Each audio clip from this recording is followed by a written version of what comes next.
Heyo, your friendly neighborhood quarter guy here.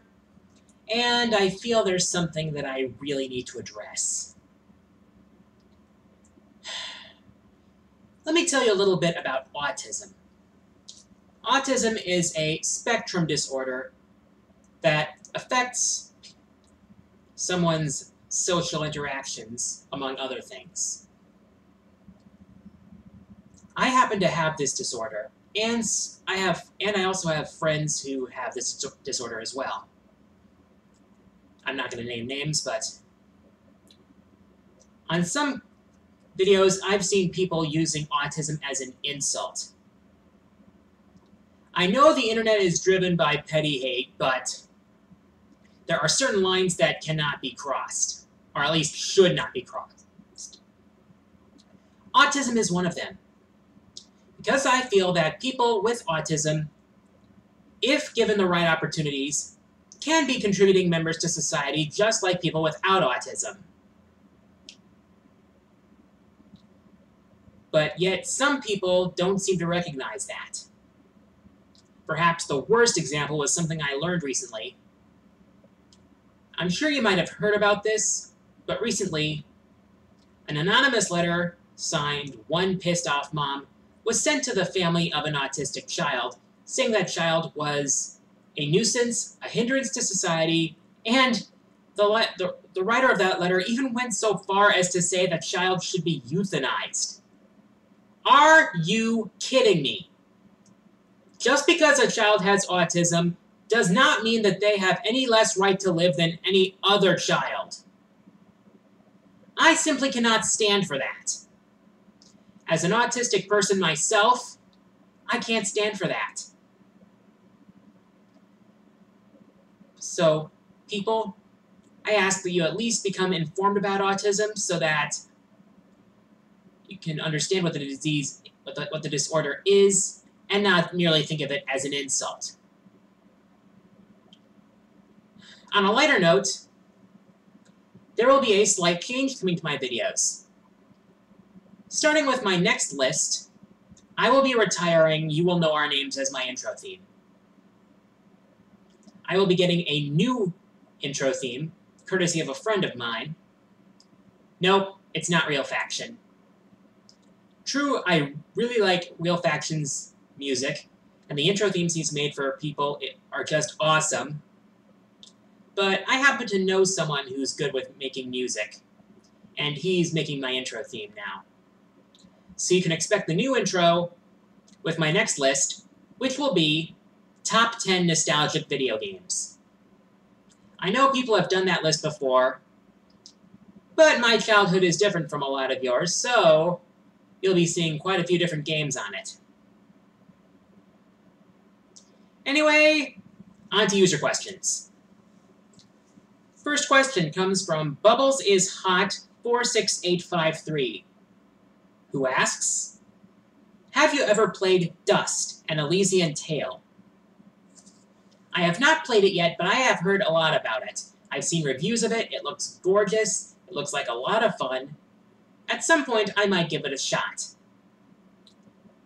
I mean, I've seen the graphics, they look gorgeous.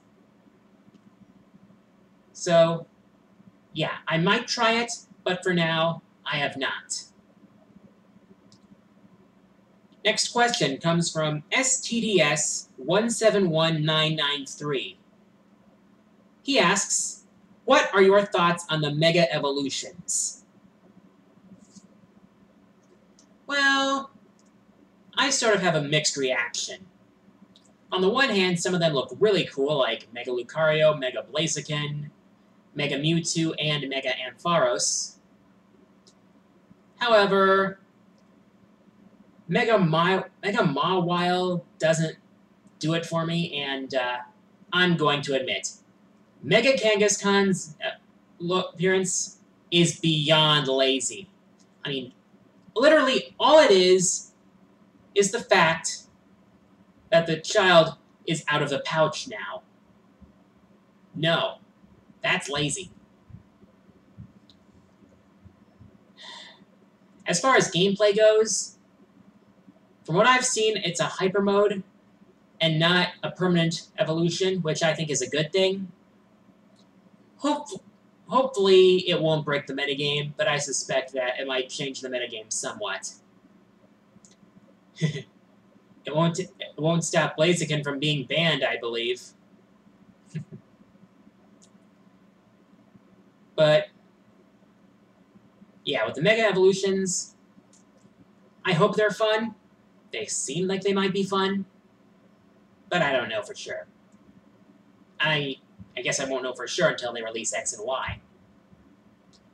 Next question comes from Zach the Thunder King.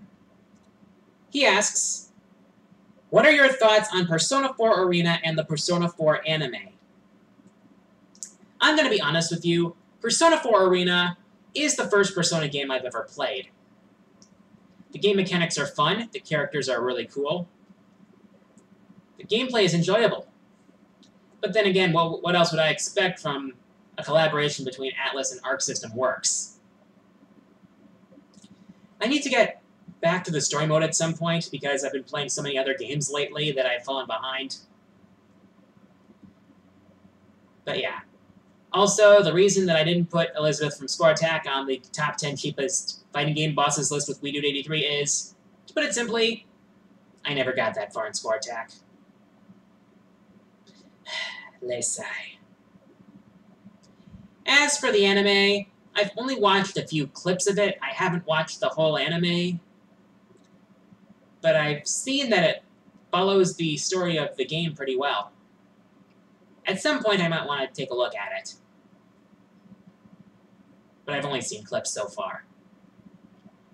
Next question comes from Plumber with Banjo, who asks, do you own Marvel vs. Capcom 3?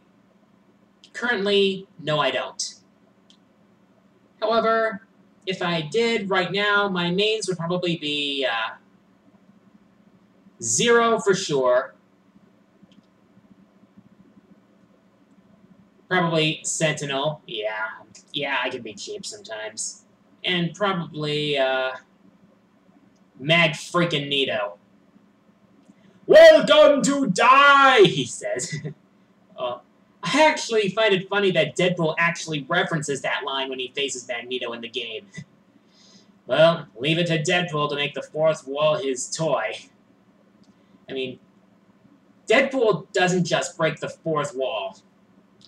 He breaks the fourth wall, comes back, smashes the bricks with a sledgehammer, sucks up the debris with a shop vac, tosses the shop vac in a landfill, and then does the same thing to the other three freaking walls just to be safe. But yeah, I don't have Marvel vs. Capcom 3 right now, but if I did, that's probably what I'd use. Next question. Golden14 Wolf asks, if you had to take a wild guess, how many quarters would you say you've lost on cheap fighting game bosses? Okay, here's the thing. I play home console ports of fighting games for the most part. I rarely actually play fighting games in arcades. I mean, it's more money conscious to just play the home version, to be honest.